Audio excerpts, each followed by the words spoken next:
Welcome to the Redondo Beach Center for Spiritual Living, those who are here in the sanctuary, and of course those who are watching online.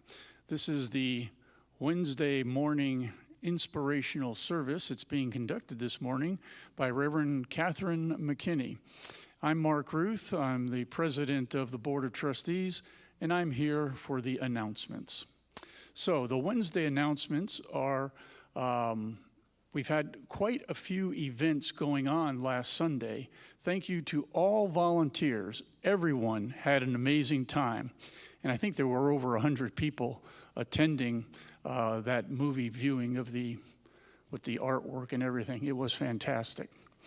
This Sunday, we are celebrating Juneteenth with live music and great food next Sunday on June 16th. We are looking for people to bring food for this special event. You can sign up in the foyer. On Monday, June 17th at 7 p.m., our men's spirit group will be meeting here in the foyer. Reverend Valerie Reeves is teaching a hypnosis certification class on June 21 and 22. For more information, please check the activity table in the foyer. Our drumming circle is meeting on Sunday, June 23rd at 12:30 in Richelieu Hall. Our Science of Mind class is on Sunday mornings from 10:15 to 10:45.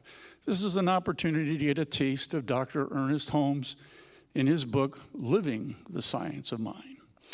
Join us for the amazing Michael Pascal on Sunday, June 30th at 12:30 here in the sanctuary. He takes us on a spiritual musical journey with Gregorian chanting, Tibetan mantra, and healing Native American songs. Tickets are $35 and available at the front desk. If you saw him last time, he was fantastic. This is a different performance, and I'm sure it'll be fantastic too. We offer 2 weekly book study groups for free. For more information, ask at the front desk. Our yoga is off for a few weeks and will resume on Tuesday, July 2nd. With summer on the way, it's time for divine dining. We're looking for people to host events like movie nights, boat rides, dinners, game nights, parties, or other fun things. If you're interested, talk to me and we can organize some wonderful divine dining. Now, the yard sale is going to have a committee, and there's a sign-up sheet in the foyer if you want to join the yard sale committee to help organize and plan the upcoming yard sale, which I think is going to be sometime in September, depending on what the committee has to say. A big thank you to all our wonderful volunteers. We couldn't do it without you. Thank you very much. And now for our wonderful Wednesday morning service, inspirational, spiritual, Reverend Katherine McKinney. Thank you, Mark. I liked just sitting there. That was kind of fun. I'm putting the ADA established headphones that one can use if one needs assistance in hearing, because when the questions come later, I enjoy having them because I don't hear them as well up here as that way, even though I can get it from this microphone. But I use it as an opportunity to say, if you or anyone else, especially those of you on YouTube now, if you're here on a Sunday, please avail yourself of this. This is, it's really great. I've tried them out several times and they work extremely well, so that's cool. Thank you for being here. And so let's just take a breath and begin with this central idea. The power and presence that's within me, always. I'm giving more and more space in my conscious thinking in this moment. And calling upon the power and presence of Spirit to actually invoke the idea that we are open, we are receptive, and ready for that wonderful message of ideas that are fresh from my mind, ideas that are creative, ideas that are especially for each person that is listening, whether on the airwaves, in the room, or maybe in a recording to come. There is always good to find from the wonderful full experiences when Spirit is expressing. And so I know, as I take a breath now, that the words of my mouth, the meditation of my heart, come from that divine wisdom of God, and I allow myself to be that voice that moves from beyond and through. And I know for everyone here, the most wonderful, wonderful experience. And so I am grateful to know that this voice, this message is heard. And so I release and I say, and so it is.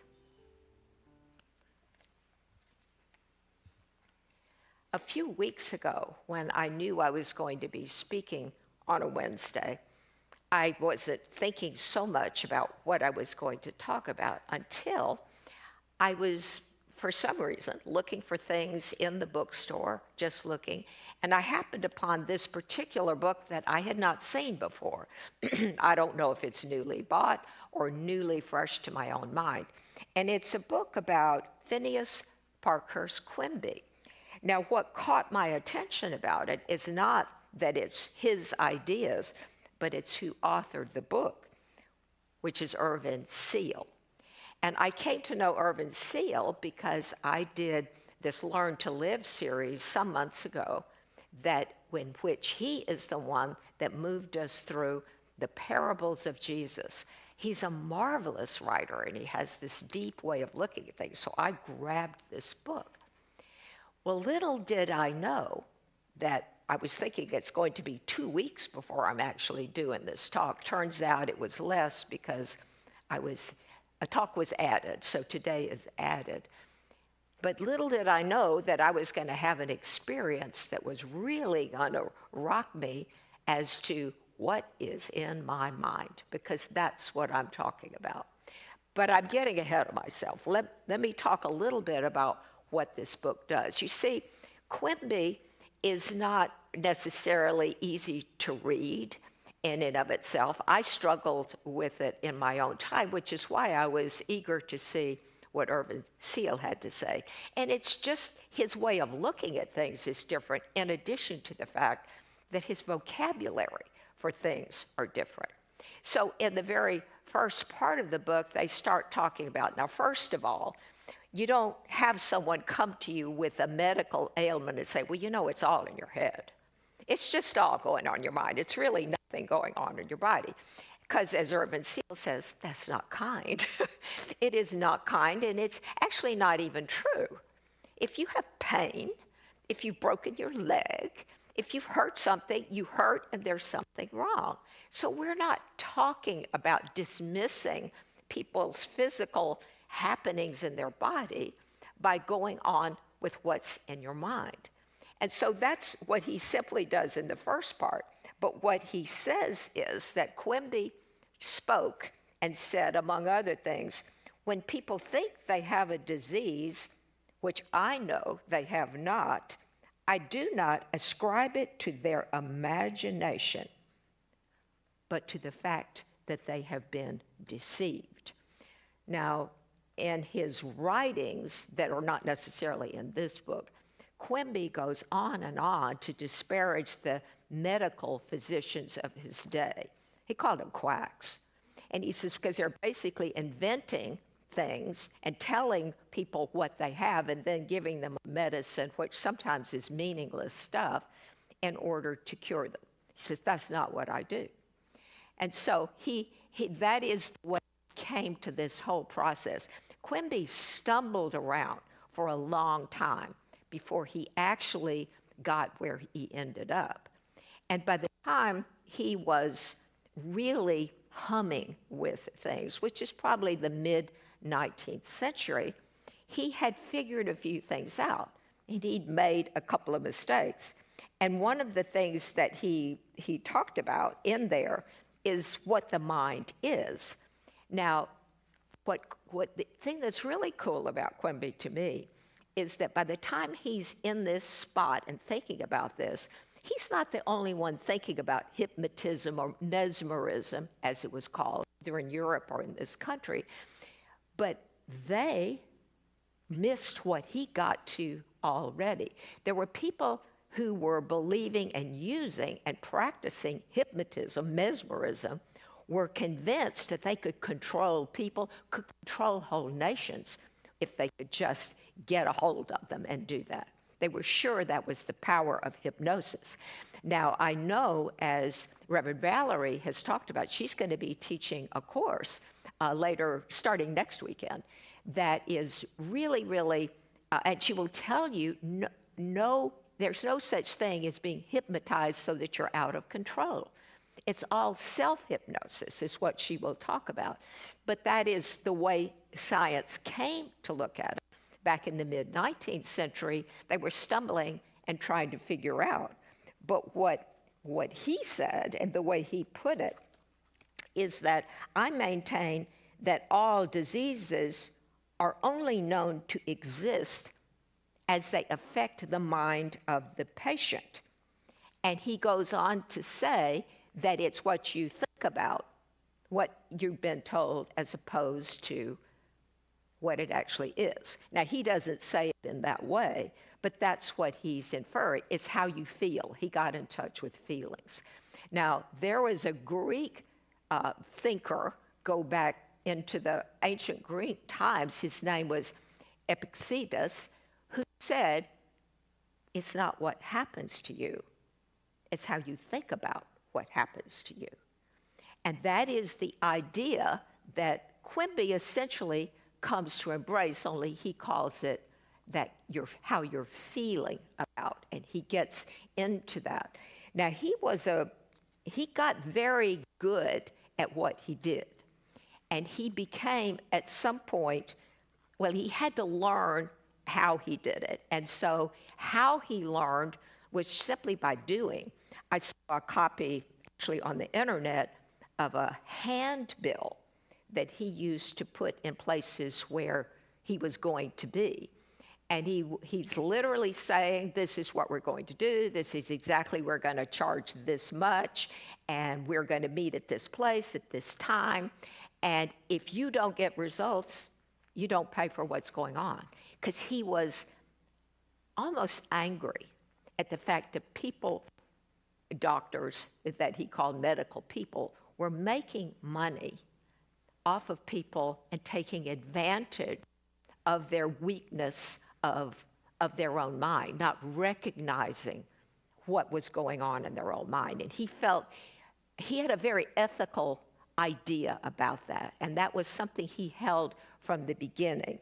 And he said, when he was talking about that, he said, every person, and this is what he discovered that the other hypnotists did not discover.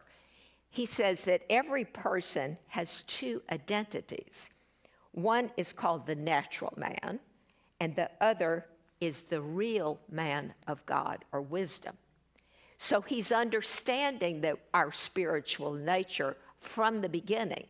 I read in some other places that he actually felt like he was doing the work like Jesus did, in that he was seeing through to the person and what was really going on with them, and then saying the right thing so that they could be made whole.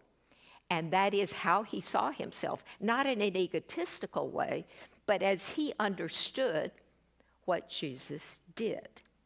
And so he got better and better as he did this, and he learned more. And so the practice that he had, and we're talking maybe in the late 1850s, is someone would come in, and I'm going to share one of the stories. They would come in, and this woman came in with a case of what was called dropsy. Well, now I had to look up dropsy. Dropsy is accumulation of fluid, and so like edema. And for example, when you have congestive heart failure, it's because of dropsy. So it was serious, and that's what they called it. And so she had this problem. So she came in, she sat down, and he took her hands. He always took hands when he did this and held her hands. And he just starts breathing and feeling what she's feeling. And he doesn't have her say anything. He mostly just gathers the feelings. And he said he immediately saw a body of water, and it was far away, and he could see this ship. And as he looked, there was a man on the ship, and the man loses control of himself and falls into the water, and he drowns. And so he says that to her, and she said, "My husband died that way 5 years ago." So he surmises that what she's having now is in reaction to the trauma of what she felt. So he told her what she was feeling and kept holding her hands and kept telling her, "You're feeling this, but it's not the truth. This is what you are," and then he would tell her the truth. "This is the truth of you, not the trauma that you're feeling." And he had his own way of doing that. And she goes away and she's fine. And that was he had many successes, but it was done in the way that none of us relate to necessarily today. But in the mid-19th century, it did. And so he learned in doing all of that, he learned how the process works about the mind. That the mind essentially, that people do what they're told, is the way he would put it. And you know, Ernest Holmes says, I read it recently, Ernest Holmes has said that we are hypnotized by the world. And so what he means is that we're taking things on that are not ours, but we're taking them on from the feelings of those things, and he moves into our consciousness and affects how we are. And of course, when something happens to us individually, we do the same thing. And Quimby had his way of dealing with it, and Ernest Holmes knew that, but he was simply able to know what we needed to know, and he studied the words of Jesus. And now we say, "It's done unto you as you believe," which is absolutely true. But we also believe those things that we have come to accept as opposed to being factual happenings. If I believe it, even if it's something that I think about what has happened versus what has actually happened to someone else. If I think that this person who has come to me with this outburst of anger and has dumped themselves all over me, if I take that into myself as opposed to just recognize this person lost control of themselves, if I take it in, then I have it. And so I believe the way I feel is what's real as opposed to making an observation. And it was a big deal for this to happen and for me to come to this understanding. And this is mainly partway through the book that I am talking about. But why it did it, what happened, I'm going back to how I opened. I'm thinking about these things and reading it, because see, just knowing what I'm telling you doesn't make you immune to what's going on. You're still available because of whatever these beliefs that you've already acquired, and who knows, that you're identifying with. So Monday of last week, it was the day after I'd spoken on Sunday. I was really full of energy, had this huge list of things to do at home, and I was doing 3 or 4 things at once, not literally, but I'd spin this plate and spin that plate and thinking I'm doing all this great stuff. And so at some point, I'm in and out of my kitchen, I'm making soup, I'm doing some stuff in the microwave for the soup, da-da-da-da-da-da-da, heard this popping sound. And so I go over to the window because they're working out in the yard next door, and I'm looking, what is that popping sound? I was oblivious. It turns out I had put beans in the microwave and I was burning unbelievably badly. I have never in my life burned beans, dried beans that had water to start with, in the microwave. I couldn't believe I did it. Well, now the container that had them was Pyrex, and it didn't care. I put a little soap and water, and it was done. But the microwave, oh, it's bad. It's really bad. It's got all kinds of yucky stuff in it. And I think there's still a faint burn smell in the house. Coming down the stairs, I think I smelled it this morning. So I have this haunting memory of how I let that happen. So I'm reading all this stuff, and I'm wondering, what is in my mind? What is in my mind? Well, I wish I had the answer for you, other than I'm trying to do too many things at once, or I need a reminder that something. See, Ernest Holmes says, and I quote this often because I quote it to myself often. Nature doesn't let you stay in the same place for very long. Long enough to learn what you need to learn from this experience. But then change is going to happen. And you should welcome it with a smile on your face and joy in your heart. I did not feel joy. I felt no joy at the smell of the burning beans. I spent an hour and a half to 2 hours scrubbing the microwave. I didn't feel joy. So what I want to do is understand what that's about. And that's what I'm inviting all of us to think about. When things come into our lives, it's not like everything is something that we've done, but there is something in there that you want to remind yourself of. And that's partly what I think, to grow. I want to know more. And the thing of it is, in my treatments, I invite Spirit to show me, to lead me where I need to go. And I remember that Deepak Chopra thing is, you could get a whisper. I heard the popping. You could get a whisper, but if you don't pay attention, you get a shove. And if you don't pay attention, you get kicked out the window. Well, I was not kicked out the window. This is just a stinking microwave. So but I want to understand what it is I need to understand in all this. And I'm not inviting any suggestions from the congregation, but I'm inviting myself to understand that we are the directors of our life. And so my version of the Lord's Prayer, which works its way out of Emma Curtis Hopkins, it says, give me this day everything I need. Forgive my lack of courage to command the law. Don't let me yield to temptation of appearances. Don't let me believe in evil. And that is, though I say those words to myself often, and it is, I want to come back to that. I want to command the law in such a way that's for my good and my benefit and my grace and ease. And whatever lessons I learn, I want them to be easy. I want to know. And as we've quoted Maureen Hoyt recently saying, if it's right, make it easy. And if it's wrong, make it obvious.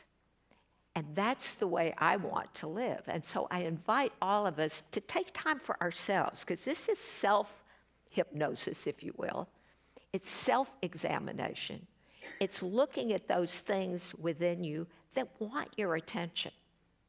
There are things that want your attention. And so pay attention and honor that. I know that I haven't always. In my quest to do something, I overlook those messages from within me. And so I invite you to do what is best for you. Because it's your happiness. You're the one that's in control of that. We get to be happy. We get to be at peace. We get to have joy in life every day. As Ernest Holmes said, meet that change with joy in your heart. And a song in your heart and joy in your experience. And so that's what I want. Do we all want that? I think so. So our treatment can be to know and appreciate that is what we want. And any lessons that we learn, make them easy. Why not? Why can't I learn and adapt to change with grace and ease? I do believe that when we fight change, that we are not meeting it with grace and ease. Understanding that change is inevitable. Throughout pandemic, we've heard many people say, I have even recently, I want things to just go back to the way they were. That's never going to happen. Your mind right now, the things, whatever's in your mind, in that container we call your mind, it's not the same as it was last week. It's just not. We can't account for all of it. But we can know that the change that is coming around me and about me, I am able to respond to with a song in my heart, with joy in my life, and that I find my way with whatever comes along. People come into our lives, they go out of our lives in various ways, and we have to accept what is and know that we are still that incredibly beloved of the divine, who doesn't see any of it as bad. It's just simply what happens. So when something happens, how do I think about it? It's so much more important than we may have given attention to. And we can choose. And it feels like, no, I can't, because this is happening, and it's still happening. But we always can do that. And so as we close, I want to know that there is room in my own mind and consciousness right in this moment for ways to grow and improve, to be higher, to be better, to be more than I am 10 minutes ago. That I am this wonderful creature of God that is loved, that is cherished. And I know that as the unique expression, I express that loving spirit every breath I take. I allow this to be so because it is for good, as I release my word and know that it's done. And I say, and so it is. So before we entertain any questions, Miss Ruthie is going to pass the plate. And I hope everyone's feeling super generous. This is a wonderful institution that we want to be here forever. And so we are going to share the affirmation. Divine love consecrates my gift. It goes forth to heal, to bless, and to prosper to all those who give and to all those who receive. I rejoice in the sharing of my good, and I release my gift with love, and so it is. And so, is there anyone who do I need these to listen to something that anybody says? Or a concert, yes. Is that the one? Yes.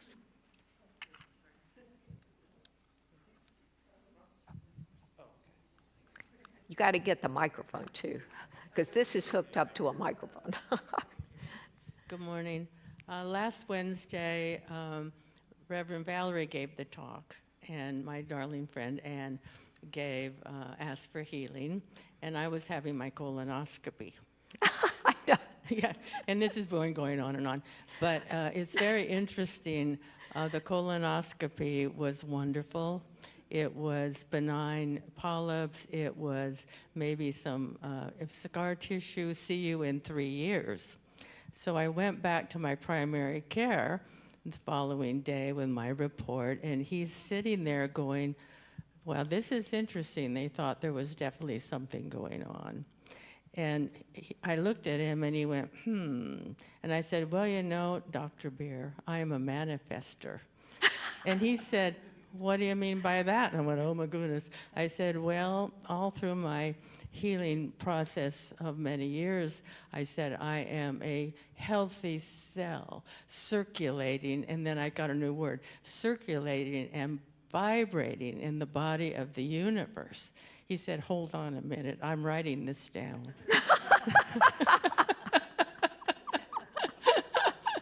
And he looked at me, and he's from India, and I love him dearly, and he said, I wish you'd have told me this a long time ago, because I've been going with him for so many years with my darling husband, John, and the Alzheimer's, and he's just a wonderful soul, but I'm just so grateful, and of course we're back to the urologist, et cetera. But I really appreciate what you said, because when he said, what do you mean? I went, what do I mean? What do I, you know, that's what I've been saying for so many years. And I added the new word, vibration, because quantum theory teaches us that everything is vibration at different levels. So I feel a very superb healing, because the colonoscopy doctor came in. I said, well, I think I'm awake. And he said, blah, blah, blah, blah, blah, and yeah, mm-hmm. But then I read the report, and it said, see you in 3 years. So that's my healing story. Say the affirmation one more time. Oh. I'm a healthy cell, circulating and vibrating in the body of the universe. In the body of the universe. Yes, Isn't that because lovely? I like that, because it doesn't say God or Jesus or any of that. It's whatever you think that energy of the universe is. It would be anywhere. It's And not just what you're every talking. time I had treatment with my other issue a few years back, I told everybody, and I told them this time, I am part of the team. You tell me what to do, and I am going to do it. You are the experts. And so I get that team. And at the end of my colonoscopy, I couldn't believe it. They gave me the report, and there was beautiful card, and it said Beverly, and it said something about, we're glad you're here, or whatever it said. And then it said, regards, the, Mirage, blah, blah, blah. And then in the back, everyone that checked me in, from the pre-op Norma to the pre-op Simeon, the pre-op Marlene, the nurse Mary Lou, the anesthesiologist, the 2 nurses in the room, and my doctor signed this card. I was just so, wow. So it looks like the medical field is really getting into compassion and caring and loving ways. So it was just a wonderful experience. But Thank when you. Thank you for see you sharing in that. 3 years, I said, I don't think so. Anyway, I wanted to share that. Thank you. That's wonderful, and I thank you for that. When I met the surgeon, who I've not known at all, never had met before, who's going to do my eye in a week, 2 weeks from today, she was telling me, this is what's going to happen, and this is what we expect, but things can happen. I said, oh no. I said, it's going to be perfect. And you have to understand, I was coming from, I'm so looking forward to this. I wanted to get it done because I got to pass my eye exam to get my driver's license. I'm happy that everything is just humming along. So I said, oh no, it's going to be perfect. She said, well, sometimes, I said, no, it's going to be perfect. So she shut up. She did not argue with me, and I think that's interesting. I talked to her on the phone about some logistics when she called not too long ago, and she was much more chipper with me. I have no idea how that happened, so I won't see her again until that time. But it was just interesting. I was in a great place to start with because I'm looking forward to it. And I remembered the only time I've ever had surgery was bunions on my feet, and I was so excited to get rid of them. I was excited. There's no other word. I took a picture of myself enjoying my time at home and resting. I was so excited, and I went in and knowing this is all great, and I didn't have any pain. None. I had Vicodin to take, and I never even took a Tylenol. And only in hindsight did I think, well, I prepared myself for that without preparing myself for that. I was just genuinely excited. And so I've thought about that for the eye surgery. I just prepared, And so that's where I was coming from at that moment. That's what I'm saying. And you were too. You were prepared emotionally for all that, and you prepared yourself. And so might we all be able to do that. And so it is such a great opportunity. Thank you again for sharing. It was wonderful, wonderful. Can anyone top that? No, I can't top that. But Reverend Katherine, I want to thank you for the service you just did. That was really, I feel like you were talking directly to me. It was really good. Yesterday, I have a practitioner friend. She's 81. She lives in Ojai. She broke her hip, and her blood pressure is really high. So they were debating on doing surgery today, but they decided against it. I'm wondering if you could do a prayer for her. Her name is Randy. Yes, surely. Thank you. Surely. Is there anyone else who absolutely is interested in prayer? Okay, we'll Anyone else for a prayer request? No. Okay. I think I'm making humming things.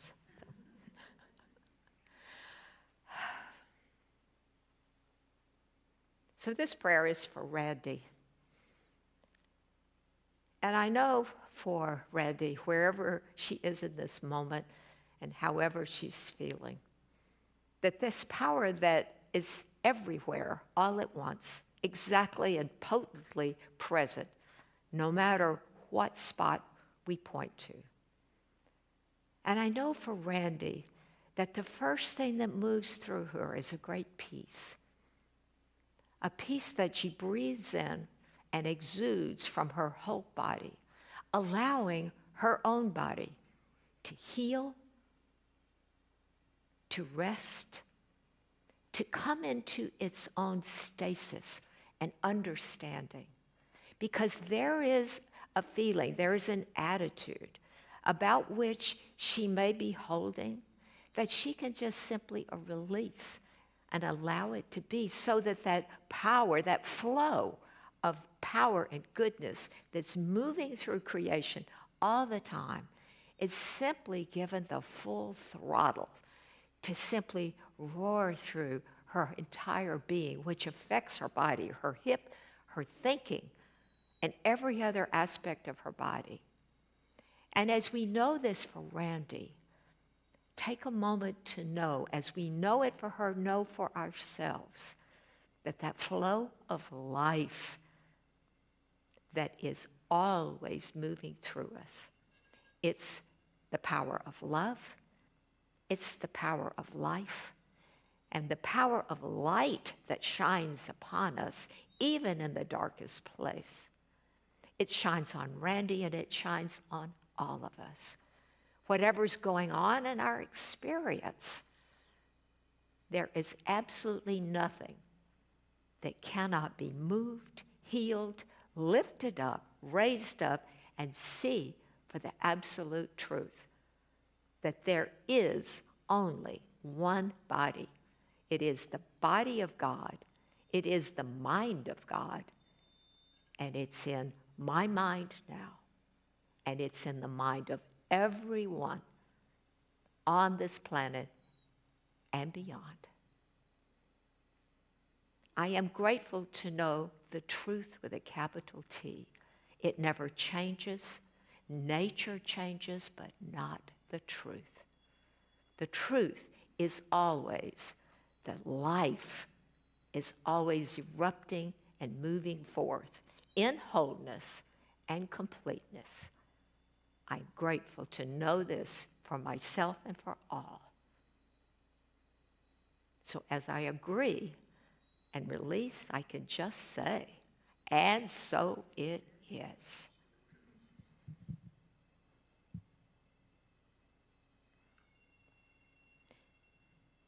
Anyone else? We do have one comment online.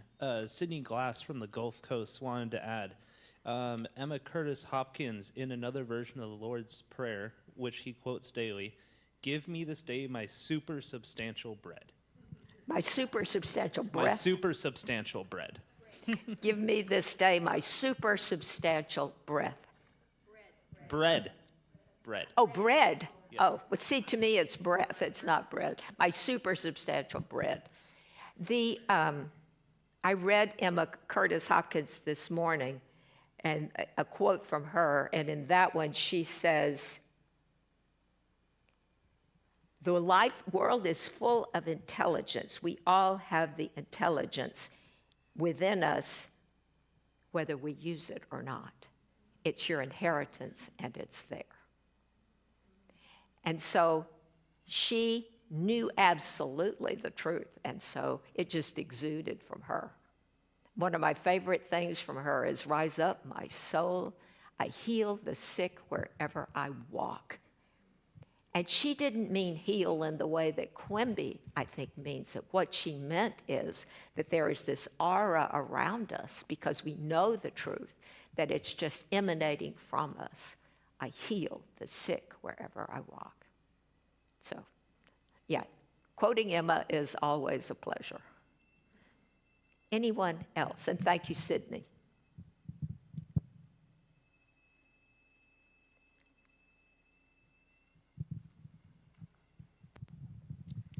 Thank you for the lovely talk today. Got some great notes. Do you think burning your beans was in divine order? Well, I think everything is in divine order. I didn't want to burn my beans, but everything is the way it should be, I guess is the way I want to say that. It just happened, and I don't like the results. I can be grateful that the Pyrex dish is just the same as it was. I've got the chance to burn something in that again, if that's what I choose to do. And the microwave is still an irritant for me. So in that sense, I haven't put it back in divine order. I keep scrubbing it, is what I do. But I think that everything happens in divine order.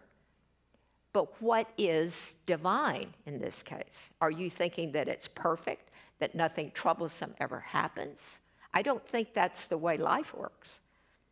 I think that we are here to learn, and that's why Ernest Holmes says that nature won't let you stay in the same place very long. Change is going to happen. And change happens in ways I can't predict.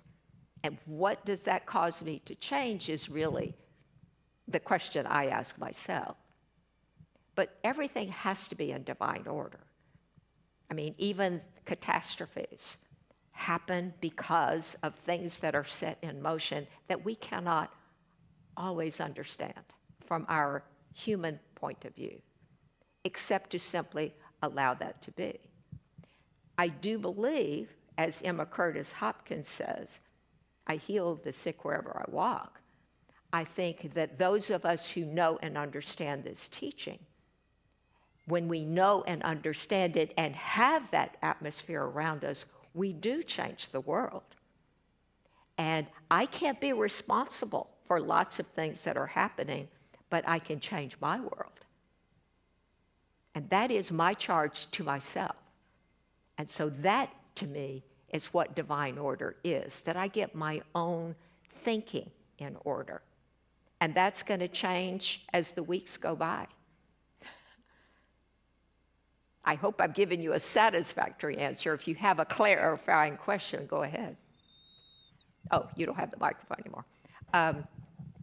Is there something else you wanted to ask, I guess? Yes, for healing for someone, but first of all, I just wanted to say real quick, I put a note in the middle of my microwave window saying, I bless this food, because I've heard that it scrambles the molecules and everything, so I just bless it and remember to do it each time. Anyway, I wanted to ask for continued healing for Margie Deppy's daughter. Oh, her name is Cheryl Deppy, and she's doing quite well. And I know that every day she's healed. Thank you. All right, I do too. I know the same for Cheryl. Did you have more? Okay. Anyone else? Anything else, Dad? I can't quite see back there. You know, I'm going to have eye surgery. I think that's it. Okay. Anyone else? Okay. If there's nothing else, I think we're probably at that time. And so I'm very grateful for you being here, and I love the questions and I love the responses. Because anytime we do that, we're just involved, and we get more out of anything that we plunge ourselves into, I believe. And so it's true for me. So I invite you to participate in many of the things that are coming up at this center. There are wonderful opportunities for community, including this Sunday, the Juneteenth. We're putting together a program, Claire, Bethay, and I, and it's going to be wonderful. We're going to have plenty of food. If you want to add food, believe me, it's welcome. So thank you for being here, and I will see you Sunday, and everybody have a great rest of your week. Thank you.